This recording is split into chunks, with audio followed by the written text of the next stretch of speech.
থালার সাহায্যে ঢেকে রেখে দিলাম।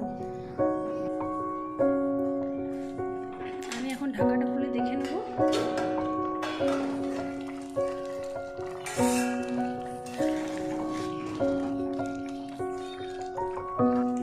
কমলা লেবুর খোসাটা জলে ভিজিয়ে রেখেছিলাম ঘষে, তো আমি ওই জলটা এখন এর মধ্যে দিয়ে দিচ্ছি। এতে কমলা লেবুর ফ্লেভার আসবে পোলাওর মধ্যে। আমি বাজারের কোনো এসেন্স ব্যবহার করিনি এখানে, তাই ন্যাচারাল এসেন্স হিসেবে কমলা লেবুর কষার জল ব্যবহার করেছি।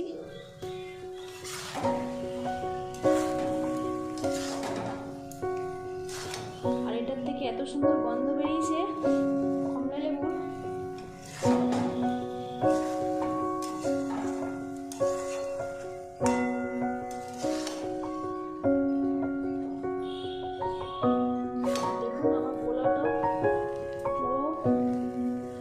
গোটা গোটা আছে, একটাও ভেঙে যায়নি এবং ঘাটাও হয়নি।